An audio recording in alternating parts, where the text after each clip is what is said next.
sur les rives de la rivière Rouge, dans le Michigan, se dresse encore aujourd'hui une demeure qui semble figée entre deux époques. Fairlane.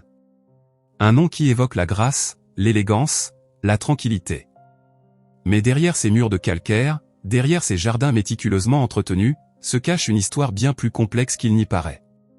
Cette histoire ne commence pas avec la gloire. Elle commence avec le contrôle. Un contrôle si méticuleux, si envahissant, qu'il transformait chaque geste quotidien en une performance surveillée.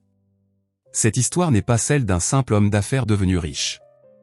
C'est celle d'un architecte de vie humaine qui a voulu recréer le monde à son image. Henry Ford. Ce nom résonne encore dans l'histoire comme celui d'un révolutionnaire, d'un pionnier qui a démocratisé l'automobile et changé la face de l'industrie mondiale. Mais aujourd'hui, nous allons explorer une autre facette de cet homme. Celle que les biographies officielles préfèrent souvent taire. Celle qui se lit dans les fissures des murs, dans les témoignages oubliés, dans les ruines d'une ville perdue au cœur de l'Amazonie. Car Henry Ford n'a pas seulement construit des usines. Il a construit un empire de demeures. Des châteaux pour lui-même. Des maisons modèles pour ses ouvriers. Des villes entières dans des jungles lointaines. Et dans chacun de ces espaces, il a imposé sa vision du monde avec une détermination qui frôlait l'obsession. Imaginez un instant. Vous êtes ouvrier chez Ford dans les années 20. Vous gagnez 5 $ par jour, un salaire incroyable pour l'époque. On vous offre une maison propre, solide, avec l'eau courante et le chauffage. Un rêve devenu réalité. Mais ce rêve a un prix. Des inspecteurs se présentent chez vous sans prévenir. Ils vérifient la propreté de votre cuisine. Ils interrogent votre épouse sur vos habitudes de consommation d'alcool. Ils examinent vos comptes bancaires. Ils s'assurent que vos enfants vont régulièrement à l'église. Votre vie privée n'existe plus. Elle appartient désormais à l'entreprise qui vous emploie. C'est cette réalité que nous allons explorer aujourd'hui. Une réalité où le progrès social se mêle au contrôle totalitaire. Où la générosité cache la surveillance. Où les plus beaux jardins dissimulent les chaînes les plus invisibles. Lorsque vous franchissez aujourd'hui les grilles de Fairlane, la première chose qui frappe n'est pas la grandeur du lieu. C'est l'échafaudage. Des bâches bleues qui recouvrent des sections entières de la façade. Des fissures qui courent le long des encadrements de fenêtres. Des jardins qui luttent silencieusement contre la négligence et les budgets de restauration toujours insuffisants. Cette image est presque ironique. L'homme qui fut l'un des plus riches de son époque, celui qui révolutionna la production industrielle, celui qui fit fortune en rendant l'automobile accessible au peuple américain, laisse derrière lui une demeure partiellement enveloppée dans des filets de protection, attendant des fonds qui n'arrivent jamais assez vite. Mais revenons en arrière. Retournons à l'année 1914, lorsque la construction de Fairlane débuta. Henry Ford voulait quelque chose de différent. Pas un château français sur la 5e avenue comme les Vanderbilt. Pas une demeure remplie d'art européen et de plafonds dorés comme les Carnegie. Non. Ford voulait une maison qui semblerait avoir poussé naturellement de la terre. Un lieu où nature et machine pourraient coexister sans que l'une ne dévore l'autre. Le domaine s'étendait sur plus de 1000 acres le long de la rivière Rouge, à Dearborn. Ford et son épouse Clara choisirent cet emplacement avec soin. Assez proche des usines pour pouvoir les rejoindre rapidement. Assez éloigné pour échapper au bruit et à la fumée de détroits industriels. Une retraite, mais pas un exil. Une maison, mais aussi une déclaration sur la façon dont il croyait que la vie devait être organisée. La construction prit près de 2 ans. Les architectes mélangèrent des éléments du style prairie avec les traditions des manoirs anglais. 56 pièces réparties sur plusieurs ailes. Une centrale électrique sur la propriété générait l'électricité à partir de la rivière elle-même. L'expérience personnelle de Ford en matière d'autosuffisance. Le message était simple et délibéré. Ce domaine ne dépendrait de personne. Mais comprendre Fairlane signifie comprendre ce qu'il était construit pour fuir et ce qu'il était construit pour contrôler. Henry Ford détestait le désordre. Il détestait l'imprévisibilité. Il détestait le chaos des villes, le désordre du comportement humain, l'inefficacité des vies vécues sans structure. Ces usines fonctionnaient selon des horaires rigides, des mouvements précis, des pièces standardisées. Chaque seconde comptait. Chaque mouvement était mesuré. Fairlane devait être la version domestique de cette philosophie. Les terrains étaient aménagés selon des plans détaillés. Les jardins suivaient des arrangements botaniques stricts.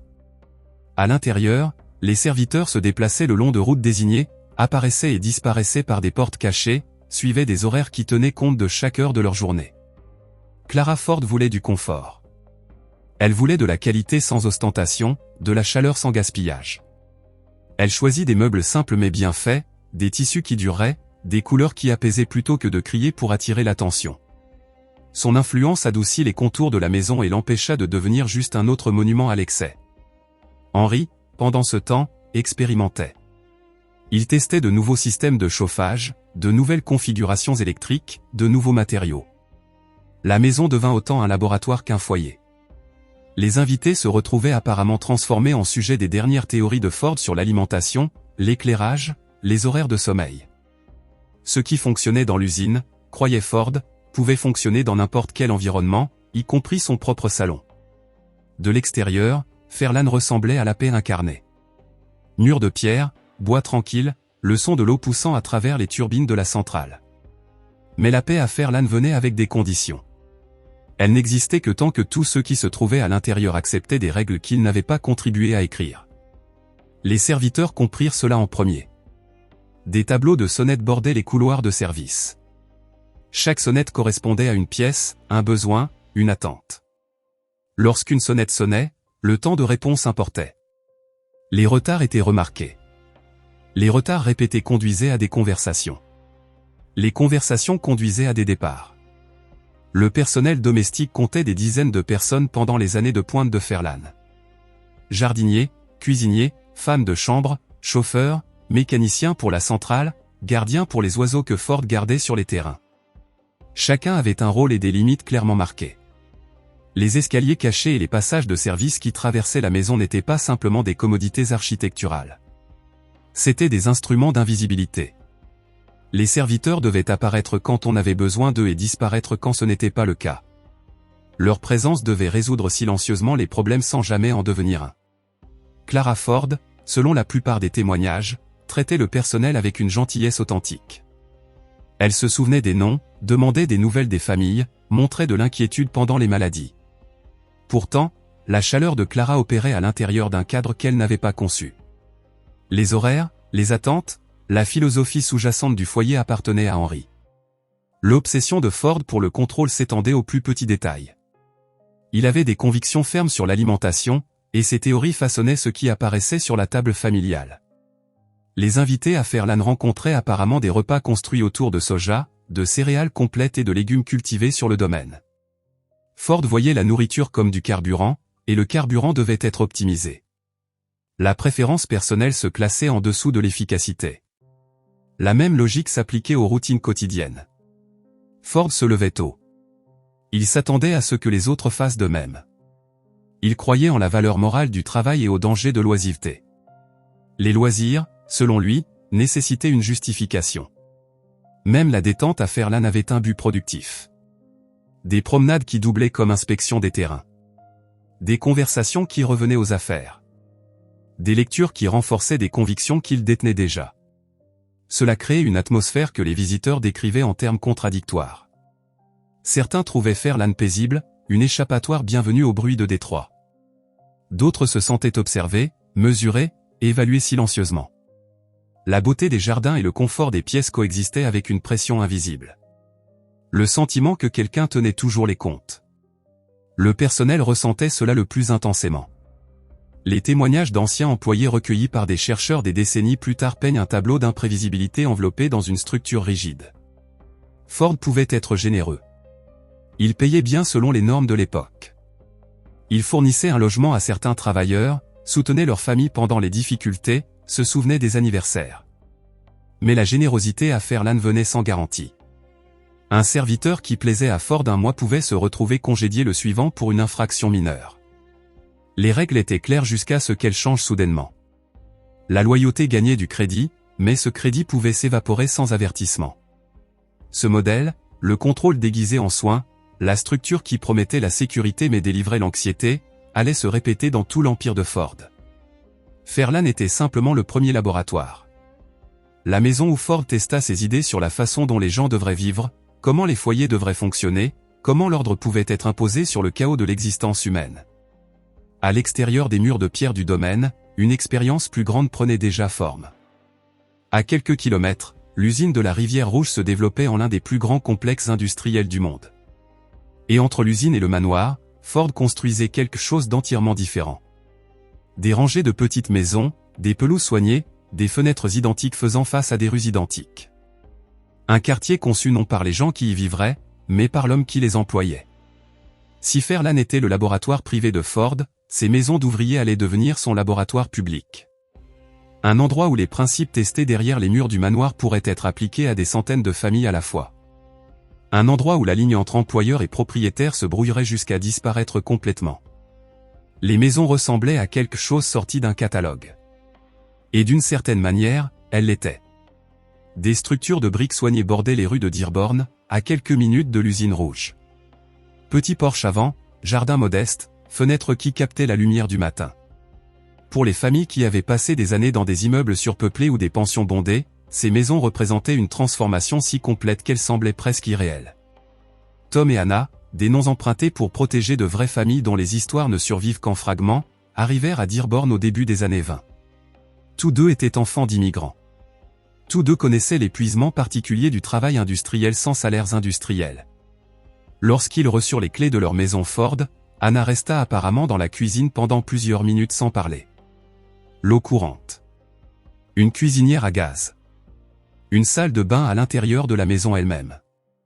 Une petite cour où les enfants pouvaient jouer sans esquiver les tramways et les chariots de livraison. Pour des familles comme la leur, le programme de logement Ford résolvait des problèmes qui avaient semblé permanents. Le loyer était raisonnable. Le trajet jusqu'à l'usine prenait des minutes au lieu d'heures. Le quartier était propre, sûr, ordonné. Comparé au chaos des quartiers ouvriers de Détroit, ces rues ressemblaient à un autre pays.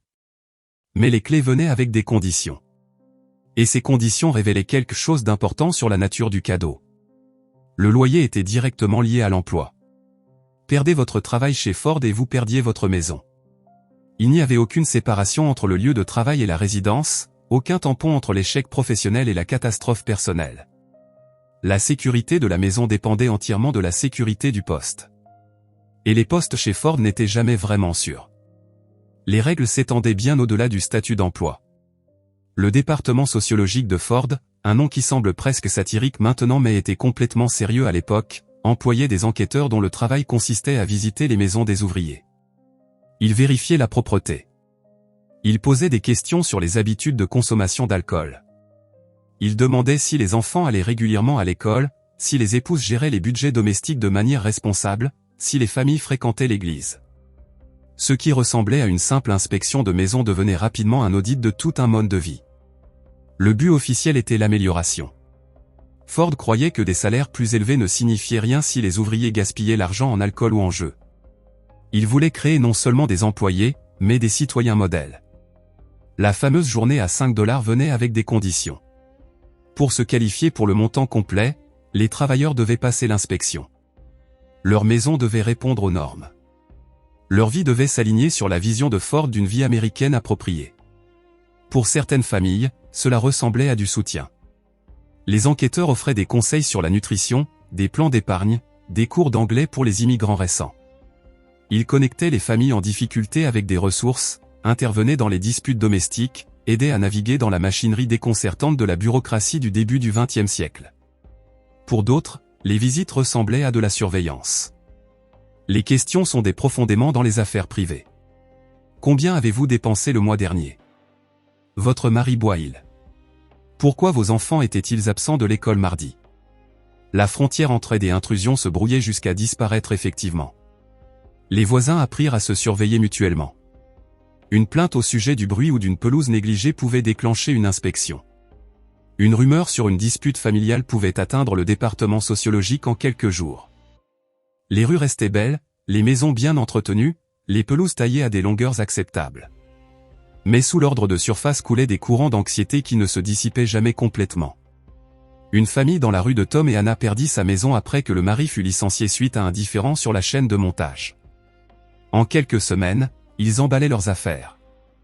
La maison qui avait semblé être le salut devint juste une autre étape temporaire. Un autre rappel que la sécurité dans le monde de Ford était toujours conditionnelle et toujours révocable. Le quartier perdura. Les maisons sont toujours debout aujourd'hui, beaucoup d'entre elles occupées par des descendants des familles originales. Mais l'histoire qu'elle raconte est plus compliquée que n'importe quelle photographie de catalogue ou brochure immobilière ne pourrait capturer. Et si les rues ouvrières représentaient la vision de Ford appliquée à des centaines, un autre projet prenait forme qu'il appliquerait à des milliers. Pas dans le Michigan, mais au cœur de la forêt amazonienne. Le télégramme arriva à Dearborn avec des chiffres qui auraient stupéfié la plupart des hommes d'affaires. 2,5 millions d'acres. Une superficie plus grande que certains États américains. Des concessions de terre du gouvernement brésilien qui promettaient à Henry Ford quelque chose qu'il n'avait jamais pleinement possédé. Le contrôle de sa propre chaîne d'approvisionnement. Le caoutchouc. La Ford Motor Company en consommait à la tonne pour les pneus, les tuyaux, les joints, chaque composant nécessitant flexibilité et résilience. Et presque tout provenait de plantations britanniques et néerlandaises en Asie du Sud-Est. Les prix fluctuaient selon des décisions étrangères. L'approvisionnement dépendait de gouvernements distants et de crises lointaines. Pour un homme qui avait bâti son empire sur l'autosuffisance, cette dépendance était intolérable. La solution, telle que Ford la voyait, semblait simple. Cultiver son propre caoutchouc. Dans le bassin amazonien, où les arbres à caoutchouc étaient originaires, où le climat semblait parfait, où la terre ne coûtait presque rien et la main-d'œuvre encore moins. Construire une plantation. Construire une installation de traitement. Construire, en effet, une ville entière qui ne répondrait qu'à lui. Fordlandia commença à s'élever de la jungle en 1928. Des directeurs américains arrivèrent avec des plans dessinés dans le Michigan. Des rues tracées en motifs de gris rigides. Des maisons construites dans des styles familiers du Midwest. Revêtements de clin, toits en pente, porche avant faisant face aux voisins de l'autre côté de ruelles soignées. Un château d'eau estampillé du logo Ford. Un hôpital. Des écoles. Une place centrale où les travailleurs pouvaient se rassembler sous le regard constant des superviseurs de l'entreprise. L'objectif n'était pas simplement la production. L'objectif était la transformation. Ford croyait que les méthodes américaines, les valeurs américaines, les routines américaines pouvaient être exportées n'importe où. La jungle, dans son esprit, était une matière première attendant d'être organisée. La population locale était une main-d'œuvre attendant d'être améliorée. Joao arriva à Fordlandia en 1929. Attiré par des salaires qui semblaient miraculeux comparés à ce qu'il pouvait gagner ailleurs dans la région. Son nom n'apparaît dans aucun document officiel. Il représente des dizaines de travailleurs dont les histoires individuelles ne survivent qu'en fragments. Ce qu'il trouva en descendant du bateau fut une ville différente de tout ce qu'il connaissait. Maisons américaines. Nourriture américaine. Règles américaines. La cafétéria servait de la farine d'avoine, du pain de blé entier, des légumes en conserve. Des aliments que Ford croyait promouvoir la santé et l'efficacité. Les plats locaux étaient découragés. La cuisine locale était traitée comme un problème à corriger. Les travailleurs devaient adopter non seulement les pratiques de travail américaines mais les modes de vie américains. Vivre dans des maisons américaines. Manger des repas américains. Organiser leurs journées selon des horaires américains. L'alcool était interdit. L'Amazonie avait une longue tradition de brassage local, des boissons fermentées à partir de fruits indigènes, des cantinas où les travailleurs se rassemblaient après des journées épuisantes. Fordlandia bannit tout cela. À la place, les loisirs étaient organisés autour d'activités étiquetées saines. Danse carrée. Lecture de poésie. Concours de jardinage. Des divertissements qui auraient pu sembler normaux à Dearborn semblaient étrangement mis en scène et déplacés dans la chaleur tropicale dense. La journée de travail suivait la logique de l'usine. Heure fixe. Tâches supervisées. Horloge pointeuse qui enregistrait les arrivées et les départs avec une précision mécanique. Mais la jungle fonctionnait selon des rythmes différents. Les EVA produisaient mieux lorsqu'ils étaient saignés aux heures fraîches avant l'aube, pas pendant les quarts de jour standardisés que les directeurs de Ford imposaient. Les seigneurs locaux le savaient par expérience. Les superviseurs américains, formés à la pensée de la chaîne de montage, ne le savaient pas. Les attributions de logement reflétaient des hiérarchies importées directement du Michigan. Le personnel américain vivait dans de plus grandes maisons sur des terrains plus élevés avec une meilleure ventilation et des fenêtres grillagées. Les travailleurs brésiliens étaient placés dans des structures plus petites plus près de la rivière où les moustiques se reproduisaient dans les eaux stagnantes et où le paludisme se propageait par vagues à travers des quartiers entiers. Le message était architectural. La disposition de la ville, la distribution des ressources, La distance physique entre la direction et le travail communiquaient tous une vision de l'ordre qui plaçait certaines vies au-dessus d'autres. Fordlandia n'était pas simplement une plantation. C'était Fairlane élargi à l'échelle urbaine. Une philosophie de manoir étendue sur des milliers de personnes qui n'avaient jamais demandé à vivre à l'intérieur du rêve de quelqu'un d'autre. Et comme tous les rêves imposés sans consentement, celui-ci allait finalement provoquer une réponse. Les travailleurs de Fordlandia étaient sur le point de montrer ce qui se passe quand la demande de contrôle dépasse finalement ses limites. Le point de rupture vint autour d'un repas. Décembre 1930. La saison des pluies avait transformé les routes de terre de Fordlandia en rivières de boue. Les moustiques pullulaient en nuages si épais que les travailleurs enroulaient des tissus autour de leur visage juste pour respirer. Le paludisme avait déjà coûté la vie à des dizaines de personnes. Le moral, jamais fort, avait chuté à des niveaux qui rendaient les directeurs américains visiblement nerveux. Puis la cafétéria annonça une nouvelle politique. Les travailleurs ne seraient plus servis à table. Au lieu de cela, ils feraient la queue, recevraient leur nourriture sur des plateaux et mangeraient par quart programmé. Style usine. Efficacité, maintenant appliquée à la digestion. Pour des hommes qui avaient enduré des mois de nourriture étrangère, de règles étrangères et de superviseurs étrangers qui ne parlaient pas portugais et ne montraient que peu d'intérêt à l'apprendre, ce dernier changement ressemblait à une insulte empilée sur l'épuisement. La ligne entre ordre et humiliation avait finalement été franchie. Cela commença par des cris. Des voix s'élevant au-dessus du cliquetis des plateaux. Puis les assiettes commencèrent à voler. Les travailleurs renversèrent les tables, brisèrent les fenêtres, jetèrent les équipements de cuisine dans les rues boueuses à l'extérieur. Les casseroles et les poêles s'écrasaient contre les murs. La cafétéria nette et contrôlée était soudainement méconnaissable. Les directeurs américains se précipitèrent vers la rivière. Certains auraient réquisitionné des bateaux et seraient partis en panique, observant depuis l'eau alors que la ville qu'ils avaient dessinée sur des plans dans le Michigan éclatait maintenant dans le chaos derrière eux. L'émeute ne dura que quelques heures. Les forces militaires brésiliennes arrivèrent et rétablirent l'ordre avec des fusils et de la discipline. Aucun Américain ne fut tué, bien que plusieurs aient subi des blessures dans la bousculade. Les dommages physiques, vitres brisées, meubles détruits, vaisselle cassée, étaient substantiels mais finalement réparables. Ce qui ne pouvait pas être réparé, c'était l'illusion. Fordlandia avait été construite sur la croyance que les systèmes américains, correctement appliqués, pouvaient transformer n'importe quel environnement et n'importe quelle population. L'émeute exposa ce que les directeurs avaient refusé de voir. Les travailleurs n'étaient pas de la matière première. C'étaient des personnes avec leurs propres coutumes, leur propre fierté, leur propre seuil pour le contrôle qu'elles toléraient. Et les problèmes allaient bien au-delà des règles de la cafétéria ou des sentiments blessés. Le cœur du projet, le caoutchouc lui-même, échouait. Les planificateurs de Ford avaient commis une erreur catastrophique. En Asie du Sud-Est, les EVA poussaient en rangées soigneusement espacées, séparées suffisamment pour ralentir la propagation des maladies. Ces plantations dépendaient d'arbres transplantés il y a longtemps de l'Amazonie.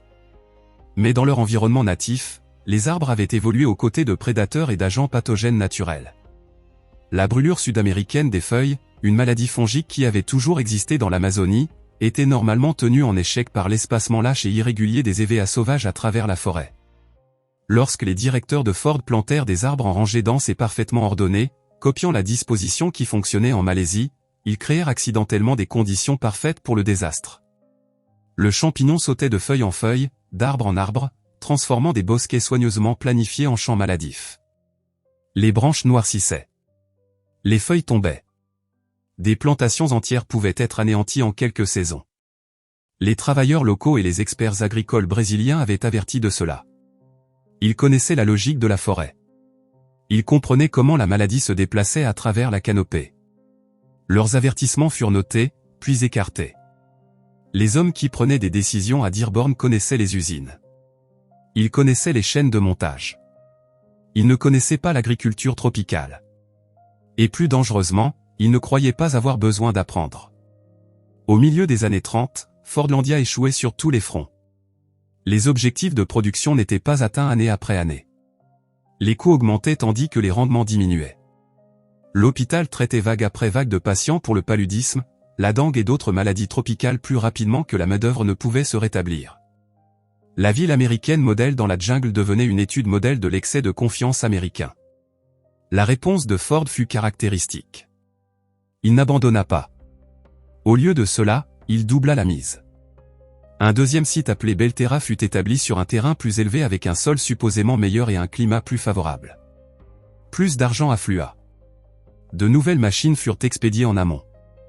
Plus de directeurs arrivèrent portant des mallettes fraîches, un optimisme frais et les mêmes angles morts. Le modèle commença à se répéter presque immédiatement. Henry Ford lui-même ne visita jamais aucun des deux sites. Pas une seule fois. Il dirigea l'ensemble du projet depuis Dearborn, étudiant des rapports et des photographies, émettant des ordres basés sur des informations filtrées à travers des couches de directeurs enclins à lui dire ce qu'il croyait qu'il voulait entendre. Pour lui, la jungle existait comme une abstraction. Des lignes sur une carte. Des chiffres dans un grand livre. Un problème à résoudre par l'application ferme des principes américains. Pendant ce temps, les gens qui vivaient réellement à Fordlandia s'adaptaient de la seule façon qu'ils pouvaient. Les travailleurs faisaient passer de l'alcool en contrebande devant les inspecteurs de l'entreprise. Les familles préparaient des aliments traditionnels dans leur maison lorsque les superviseurs ne regardaient pas. Les voisins maintenaient leurs propres rythmes sociaux sous les horaires imposés. Leurs propres réseaux informels sous les organigrammes et diagrammes officiels. La ville qui était censée les remodeler avait elle-même été remodelée en un monument aux limites du contrôle. Debout au milieu d'une forêt tropicale qui refusait de se comporter comme le sol d'usine de quiconque. La maison de pierre sur les rives du lac Sainte-Claire ne ressemblait en rien à Fairlawn. Là où le domaine d'Henry Ford mettait l'accent sur l'autosuffisance et l'expérimentation, la maison de son fils Edsel et de sa belle-fille Eleanor suivait une vision entièrement différente. Architecture Cotswold. Fenêtres en verre plombé.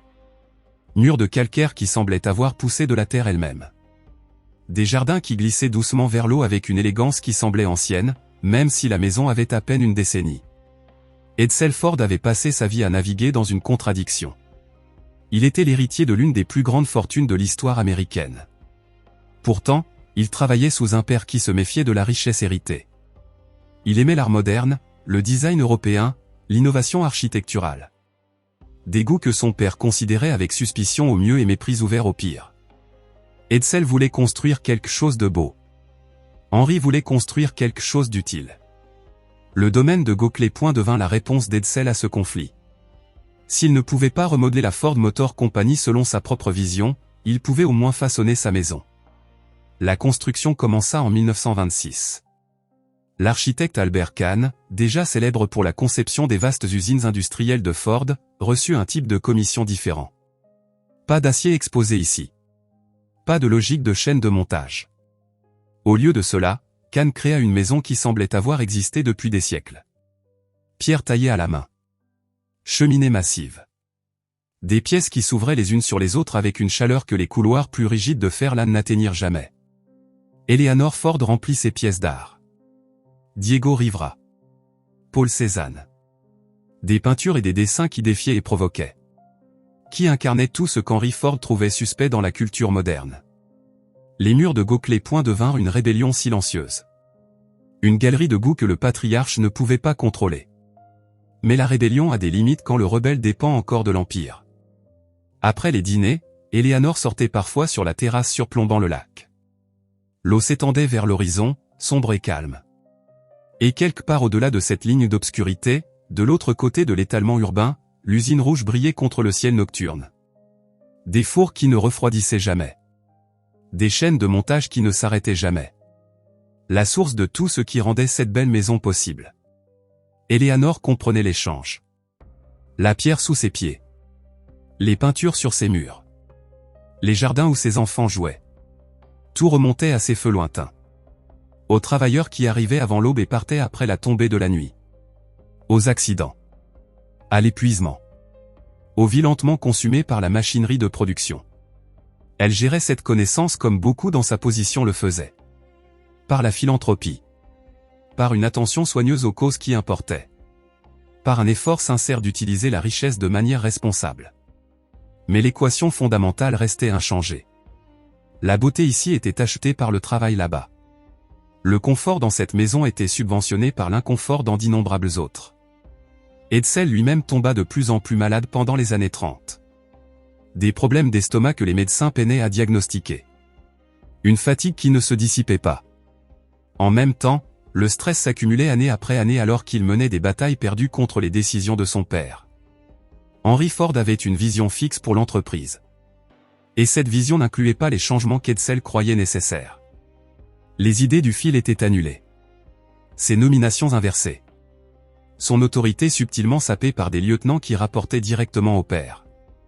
La maison au bord du lac devint un refuge de ses luttes. Un endroit où Edsel pouvait marcher dans les jardins sans rencontrer la désapprobation de son père. Où Eleanor pouvait élever leurs enfants selon des valeurs qui différaient subtilement mais significativement de celles qui gouvernaient la vie à Fairlane. Pourtant, même ici, l'ombre atteignait. Chaque confort dépendait du succès continu de l'entreprise. Chaque bel objet existait parce que les usines continuaient de fonctionner. Les travailleurs continuaient de produire. Le système continuait de tourner. Gocley Point était une cage plus douce que Fairlane. Mais c'était toujours une cage. Et loin au sud, dans une jungle qu'aucun d'eux ne visiterait jamais, Henry Ford construisait la plus grande cage de toutes. L'empire qu'Henry Ford construisit vieillit plus vite que quiconque ne l'attendait. Henry Ford mourut le 7 avril 1947 pendant une panne de courant à Fairlane. L'homme qui avait construit sa propre centrale hydroélectrique, qui avait insisté sur l'autosuffisance en toutes choses, décéda à la lueur des bougies lorsque la rivière Rouge inonda et mit hors service ses générateurs. Il avait 83 ans. Clara le suivit en moins de 3 ans. La maison qui avait autrefois bourdonné d'activité contrôlée tomba silencieuse. Pendant un temps, la Ford Motor Company maintint la propriété, incertaine de quoi faire d'un domaine de 56 pièces que personne ne voulait occuper. Finalement, Fairlane passa à l'université du Michigan à Dearborn. L'école manquait d'argent pour une restauration soigneuse. Des décennies de réparations différées s'accumulèrent comme des dettes impayées. L'eau s'infiltrait à travers les murs de pierre. Les poutres en bois pourrissaient dans des endroits que les visiteurs ne voyaient jamais. Les jardins que Clara avait aimés devinrent sauvages, puis envahis, puis presque impénétrables.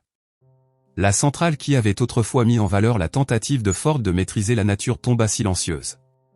Ses turbines rouillées en place. Son but originel s'effaçant de la mémoire. Fairlane n'était pas seul dans son déclin. La rotonde Ford, une salle d'exposition massive qui avait accueilli des millions de visiteurs, brûla jusqu'aux fondations en 1962 pendant des réparations de toiture. Le feu consuma le bâtiment en moins d'une heure. Les photographies de ce jour montrent de la fumée s'élevant sur Dearborn comme un corbillard pour une ère entière. D'autres points de repère disparurent simplement. Les bâtiments d'usines furent démolis. Les logements ouvriers furent remodelés au-delà de toute reconnaissance. L'infrastructure physique de l'empire de Ford fut effacée morceau par morceau. Remplacée par des parkings, des bureaux de plain-pied et des centres commerciaux qui ne portaient presque aucune trace de ce qui s'y était trouvé auparavant. À Gocley Point, l'histoire prit une direction différente. Edsel Ford était mort en 1943, 4 ans avant son père. Usé par la maladie et la lutte sans fin contre l'interférence d'Henry. Eleanor resta dans la maison au bord du lac. Élevant leurs enfants. Soutenant des causes. S'occupant des jardins qui avaient apporté à son mari de brefs moments de paix pendant ces difficiles dernières années. Elle comprenait exactement ce que le domaine représentait. Et ce qui pourrait arriver si elle le laissait simplement aux héritiers qui pourraient vendre aux plus offrants. Le rivage du lac Sainte-Claire était un terrain immobilier précieux. Sans protection, la maison de pierre et ses terrains seraient découpés en lots. Les pelouses pavées. La collection d'art dispersée dans des catalogues de vente aux enchères. En 1976, Eleanor Ford fit don du domaine à une fiducie publique. La maison devint un musée. Les jardins s'ouvrirent aux visiteurs qui n'auraient jamais franchi les portes du vivant de la famille. Les pièces conçues pour la vie privée accueillirent maintenant des groupes scolaires, des passionnés d'architecture et des touristes occasionnels. Ce qui avait été privé devint partagé. Ce qui avait été exclusif devint accessible. Pourtant, même cet acte de générosité portait des échos des anciennes contradictions. Les guides qui mènent aujourd'hui les visites racontent des histoires soigneusement sélectionnées. L'art reçoit de l'attention. L'architecture gagne l'admiration. Le travail qui rendit tout cela possible. Les ouvriers de rouge. Les serviteurs se déplaçant dans les couloirs arrière. Les jardiniers qui maintenaient ces pelouses et ces bordures immaculées apparaissent principalement dans les notes de bas de page et les apartés. À Dearborn, le quartier historique des maisons Ford survécut plus par obstination que par stratégie. Certaines familles d'origine restèrent, transmettant les maisons d'une génération à l'autre malgré la hausse des impôts et la pression de vendre. D'autres partirent, remplacés par de nouveaux résidents qui ne savaient rien du département sociologique, des inspections ou de la nature conditionnelle de ses premiers baux. Le quartier finit par obtenir une désignation historique à la fin du XXe siècle. Le protégeant de la démolition en gros. Mais aussi le figeant dans un moment particulier. Les maisons ressemblent beaucoup à ce qu'elles étaient il y a près d'un siècle. Les histoires derrière leurs murs de briques et leurs étayers restent beaucoup plus difficiles à voir. Et au Brésil, Fordlandia entra dans son plus long chapitre. Non pas comme une ville d'entreprise fonctionnelle, mais comme quelque chose d'étrange. Un endroit où le passé refuse de disparaître complètement. Où la machinerie rouillée se tient à côté du béton neuf. Où les enfants jouent dans les ombres de bâtiments à l'intérieur desquels leurs arrière-grands-parents travaillaient autrefois. Les manoirs s'assombrissaient. Mais les gens qui avaient vécu à l'intérieur de leur système, dans les domaines, dans les rues modèles, dans les villes de la jungle, trouvaient encore des moyens de plier ces espaces à leur propre vie longtemps après que la vision originale s'était estompée. La lumière du matin tombe différemment sur Ferland maintenant. Les derniers morceaux d'échafaudage sont descendus de l'aile. Pour la première fois depuis de nombreuses années, rien n'interrompt la ligne du toit ni ne cache la maçonnerie. Le calcaire brille comme il y a environ un siècle. Même si la maison qu'il renferme sert maintenant des objectifs que son constructeur n'a jamais prévus. Une visiteuse remonte l'allée vers l'entrée principale. Elle n'est pas riche. Elle n'a pas de relation. Aucun chauffeur n'attend dans l'allée. Elle ne porte aucune invitation manuscrite sur du papier crème épais. Elle a acheté un billet la veille sur son téléphone. Elle est venue en voiture d'un petit appartement dans une ville voisine. Elle s'est garée dans un parking qui accueillait autrefois les voitures d'industriels, de dignitaires et d'invités soigneusement choisis. La poignée de porte en laiton tourne sous sa main. La même poignée qu'Henry Ford saisissait autrefois. Le même métal que les serviteurs touchaient en entrant et sortant en silence quasi total. Le même seuil qui pendant des décennies marquait une ligne dure entre ceux qui appartenaient et ceux qui n'appartenaient pas. Elle entre. Le grand hall s'ouvre devant elle. Haut, résonnant, étrange et pourtant étonnamment accessible. Les guides l'accueillent avec des sourires faciles et offrent des cartes au lieu d'instructions. D'autres visiteurs se déplacent dans l'espace à leur propre rythme. Des familles guidant des enfants distraits. Des couples âgés faisant des pas lents et prudents. Des étudiants serrant des cahiers. Des touristes parlant des langues qui n'ont jamais atteint ces murs pendant les années Ford. Ce qui fut autrefois un empire de contrôle s'est transformé en quelque chose de plus calme et plus compliqué. La maison est devenue un lieu de questions plutôt que de commandement. De visite plutôt que d'ordre. Un espace où quiconque peut arriver ici et acheter un billet peut entrer, regarder autour de soi et décider par lui-même ce qu'il en pense. À l'extérieur, la rivière rouge continue de glisser, indifférente aux plans humains. Son eau alimente toujours le canal de la centrale. Les turbines tournent comme elles l'ont fait pendant environ un siècle, prenant le mouvement et le transformant en électricité. Le système que Ford a conçu fonctionne toujours. Mais sa production a changé de propriétaire. Maintenant, elle alimente des salles de classe, des expositions et des travaux de restauration au lieu de la grille privée d'une seule famille. À travers Dearborn, les rues ouvrières entament une autre journée ordinaire. Les enfants attendent les bus scolaires sur des trottoirs où leurs arrière-arrière-grands-parents marchaient autrefois sous des regards inquiets, se demandant comment se passerait une inspection. Les maisons le long de ces blocs sont peintes dans des teintes que le département sociologique n'aurait jamais autorisées. Portes lumineuses. Volets dépareillés. Jardins qui suivent le goût personnel plutôt que des diagrammes imprimés. Certaines cours cultivent des tomates à côté de roses. D'autres sont encombrées, vécues, indéniablement libres. Le quartier respire par lui-même. À Gocley Point, le lac capte le même soleil matinal qui éclairait autrefois les fenêtres des chambres d'Edsel et Eleanor. Le personnel déverrouille les portes et allume les lumières. Les visites commenceront dans l'heure.